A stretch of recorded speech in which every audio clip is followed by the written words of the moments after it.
Hello, glorious misfits. I have been thinking, if I could live in a third-person view, well, I don't think life would be much worse than it is, in the current sense. Like, seriously, you've seen an entire part of me that gone through high and lows, points that I guessed my own sanity at times. I still sometimes wonder if I'm insane or not. I know I'm not perfect, but I'll keep walking, I'll keep watering the garden that is this podcast, this radio show. Nobody's perfect, honestly. If I'm insane, though, am I dragging you down with me? Or does my trouble cause you entertainment? Anyways, we should have that little poetry corner to lighten up the mood.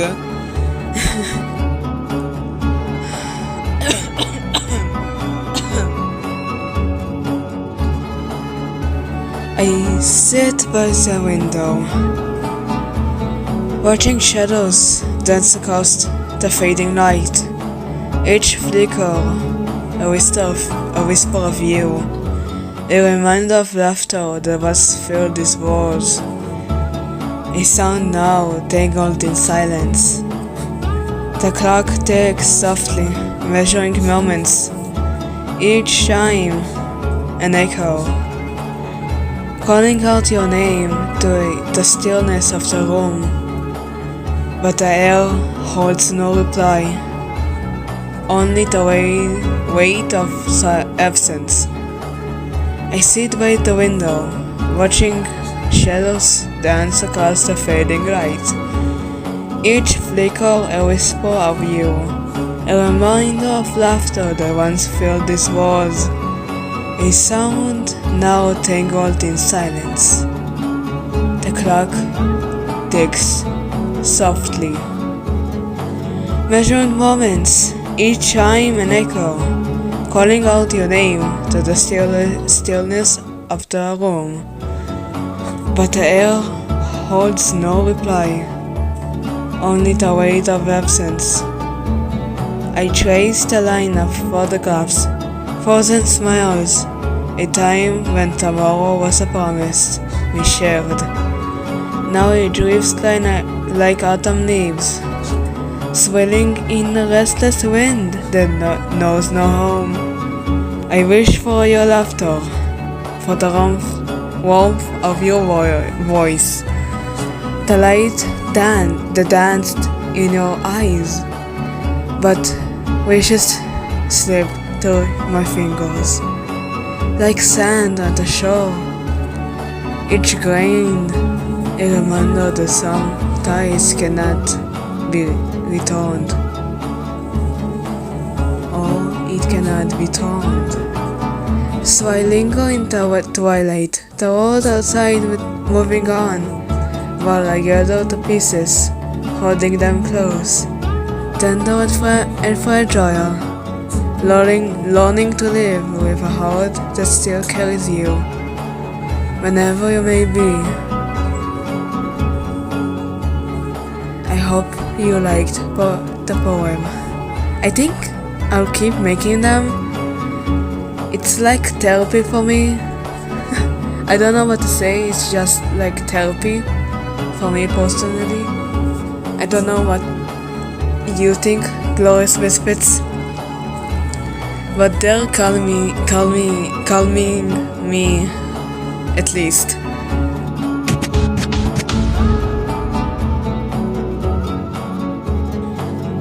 Sorry, that was the final I got recently. I had some money, so I got to buy a vinyl record, a vinyl player, a record player. Sorry.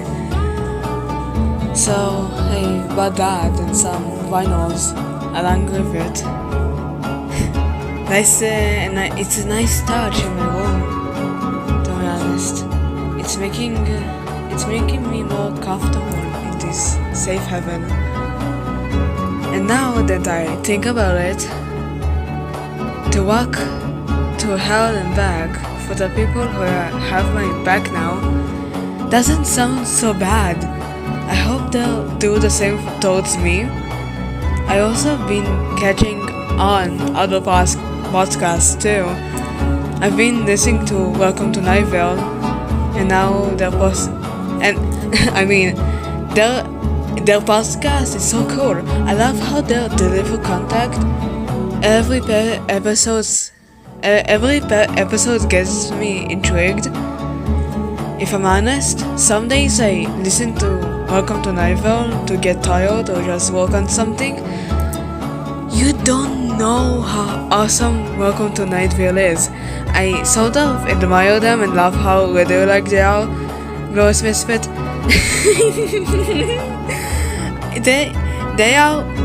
They are inspiring. They're very inspiring. I love them so much, and they're very pleasant to listen to. At least this point, I'm gushing over Welcome to Nightvale. Well, I need to listen to other podcasts that are like to Welcome to Nightvale. Someday I'll do that. Now, what else do I have to tell you? Let me think. Well, I didn't mean just checked, but recently I did get added to a group named EBUGS group chat. EPUGS. Like, I know it's short for Enchanted Phoenix Underground Society, but that sounds so silly. I meant it's useful. I could get to know the other members of the Underground Society that way. I need to look at the bright side of things at times, especially that I'm at a brighter place than usual. But EPUGS, you could have gone for a simpler name! I swear to Jesus. Why? I am disappointed. You could have got a name like Cheeseburger, NATO,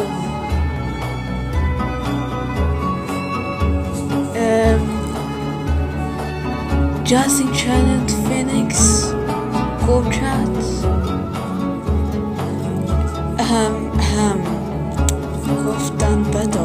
Could have done better. But I really hope you're proud of me, Glorious Misfits, for getting myself out the shithole of Smith Falls and into Little Hollow. I can sense that this town is way better than Smith Falls, and I'm going to help people achieve their goal that correlates with my morals.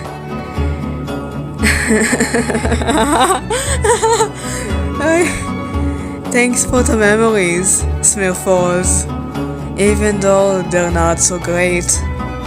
But I'm never returning, and now I'm fighting for something meaningful. See you next episode, Glorious Misfit. Just how many stars will I need to hang around me to finally call it heaven?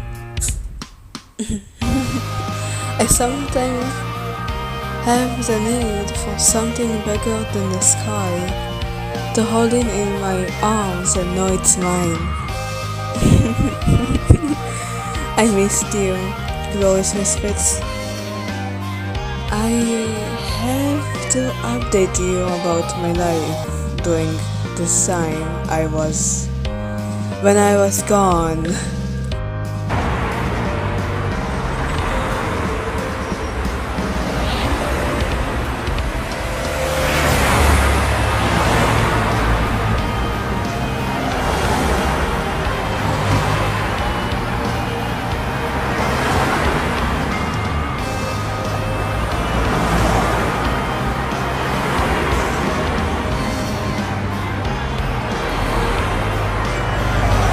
Well, I'm in Taichan Phoenix Underground Society now. It was a while before I was informed of my acceptance, but I was accepted. The big boss was intrigued by my knowledge of how to use radios and stated my radio skills could lead to invest technology knowledge which will be useful to gain intel and unrivaled societies that are against us. On the other hand, other than that they put me in some sort of safe haven that is in an apartment with two other people. They're on a mission currently, but I got to meet them briefly before they went on this mission. There's a girl named Jill and a boy named Sam. I think they're in a relationship, but it wasn't the time to ask, and it was a little inappropriate to ask that early.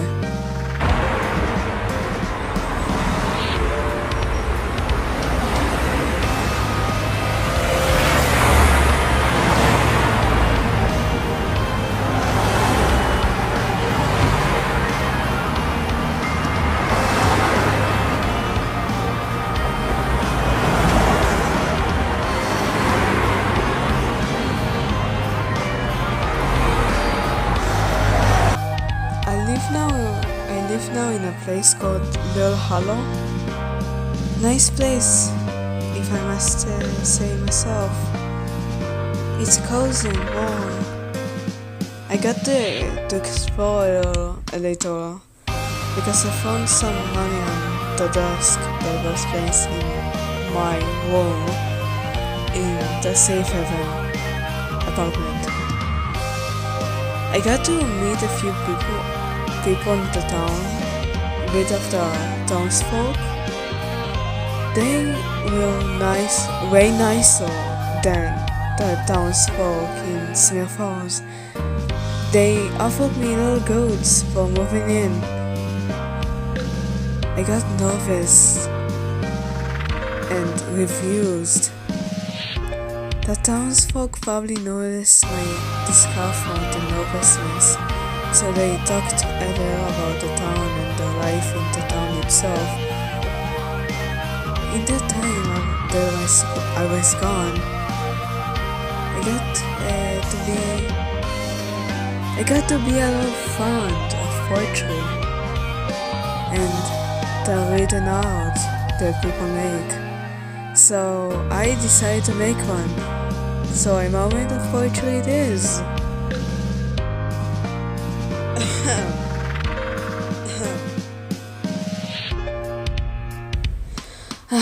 The poetry corner is becoming a thing, and here's the first thing. Upon the rooftop, wind begins to bite. I see these furrows below, a concrete maze. and lighting cracks, a sudden, fearsome light, reflecting tan anger in its jagged blaze. The storm, a mirror to the soul's clear find. Within these walls of grey, a settled cry, a silent yearning for a different kind of life, a freedom screaming to the sky. The wind, a rebel, whips with a fearless hand, unleashing chaos on the ordered street. A mirrored fury in this reverent land, where conformity has made existence sweet. But in this tempest, brewing furious, sorry, most misfits. Brewing fierce and strong, rebellion rises where it's been long. I wrote this on a stormy night when I was on a rooftop, and I got inspired and wrote this. I hope you guys are proud of me. I know it sounds a little cringe and I stuttered a lot, but I will get better over time. I'll grow more confident and probably read my pieces more with more confidence. But I'm trying. It's the development of being a radio host, adding core notes to their audience to get them more intrigued and keep a listening ear in what is being said.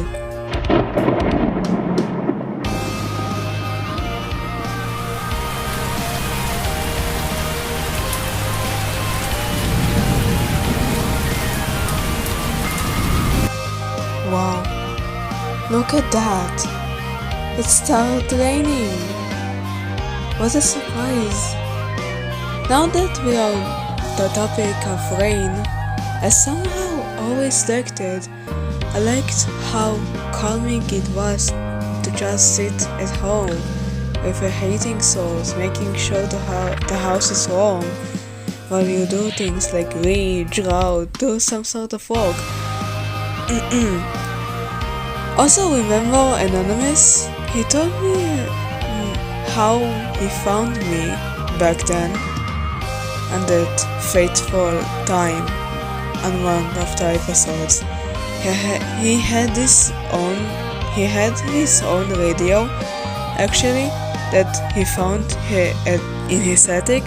He lives in a house that his parents used to own.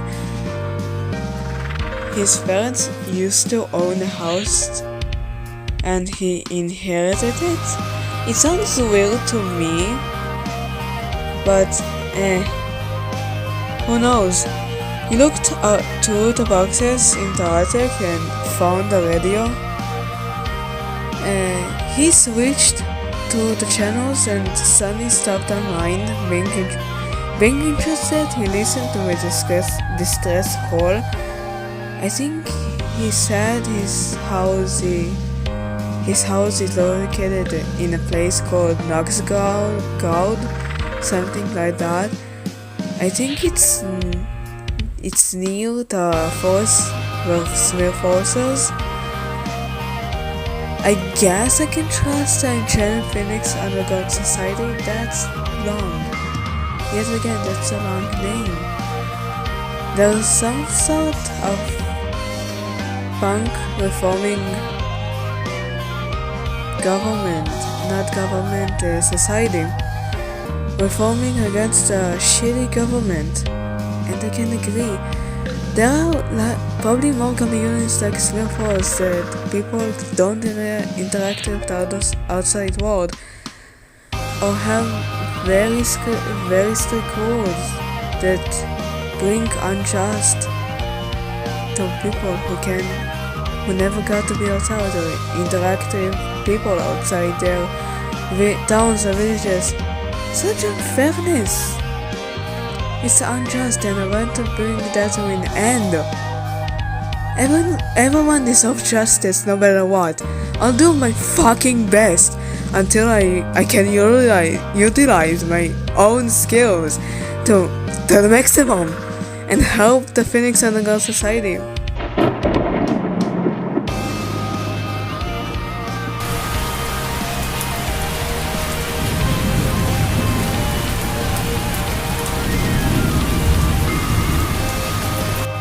I have gone a little overboard, haven't I? I didn't realize I could get so ambitious about something. It even struck in me with slight confusion. I sincerely apologize, Lois Misfits. I didn't mean to let myself slip like that, but if I let go and let myself be myself, will I become more relatable and more tolerable to listen to? I don't want people to not find me boring and senseless in the personality field, but at the same time, if I stand out, will I face backlash? Will I face criticism? Only time can tell me that, and gladly time told me one thing already, that I'm capable enough to help a society who's fighting for the justice of all and the path to achieve self-justice, and now I'm back and running. Welcome to my new journey, my new life, my new vision, the path of healing from what I experienced and stepping forwards to helping the others get to a brighter place. I wish myself, now us, good luck. This will be another chapter that you'll see of me. Thank you, and enjoy my return to the Mudblood Radio. Ignorance is bliss, or maybe ignorance is bait. You should have recognized it's too late for choosing sides. I sometimes think about that, Doris Misfits. I sometimes think about that when I truly am alone with my thoughts. Just me against my thoughts. It's almost like a race against time, a race against myself. And to add the cherry on top, Sam and Jill have returned to their safe haven apartment this morning around 11:30 a.m., which is nice. I got to speak to them a little more, but I kid you not, they truly act like a couple. Before I started recording the episode, I snuck out of my hideout, which is my room, and I saw Sam and Jill in the kitchen, slow dancing to a song that went, never a frown. Sorry, I can't sing. I think I saw a tiny glimpse of the video on the phone that was playing the song. I think the song name was Golden Brown. Sorry. I didn't get to notice from what artist it was from. It was by, actually. Hard times gonna make you wonder why you even try sometimes. These little love balls slow dancing in the kitchen. What's next? We gonna watch a movie, hopefully, and they gonna make out a little mid-movie Like, I don't mind the relationship, but it's hilarious watching them being romantic towards one another. Your heart depends on a stranger's lost just to feel alive. Running away would be unbecoming. You got what you wanted. Told another person has loved you till it hurt. I know it feels like I know how it feels to love someone until it hurt. It sucks. Not the wings, but you hear will take you far and near. Maybe Sam's desire isn't lost, but it's actually genuine love. Or I am correct and it is lost. I'm not the one to judge. I'm practically no one to judge another person's relationship. But just like the seed, I don't know where to go. Just like the seed, I'm chasing the wonder of life, dreaming of a better world where nothing ever hurts. 'Cause just like the seed, everything wants to live, and every cell remembers everything it's gone through. I am rambling too much, aren't I?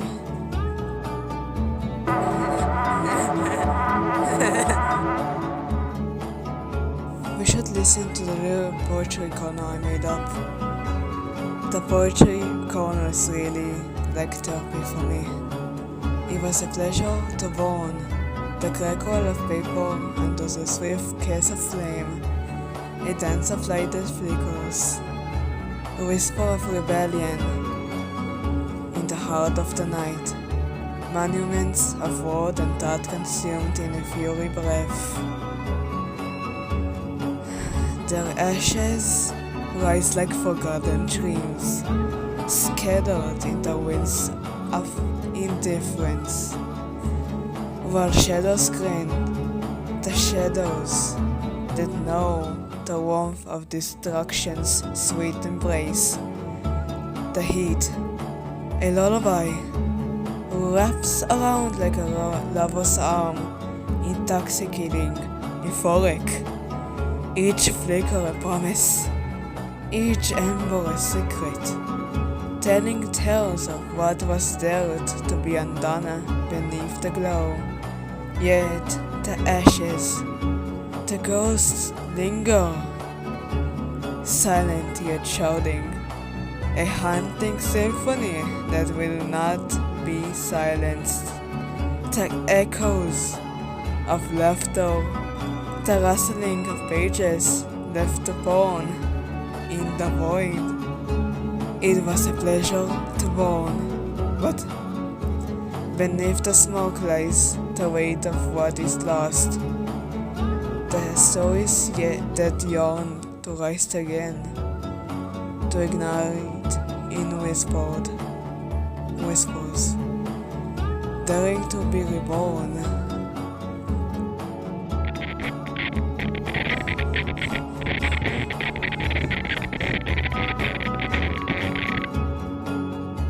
I hope you enjoyed that. Also, remember that in one of the episodes last season, maybe in episode 10, that I mentioned someone who looked like Zach. If you don't remember, Zach was the workshop manager and equipment store owner of Smith Falls. I mentioned I saw him or someone similar during my travels before meeting the Phoenix Underground Society founder and getting into the safe haven.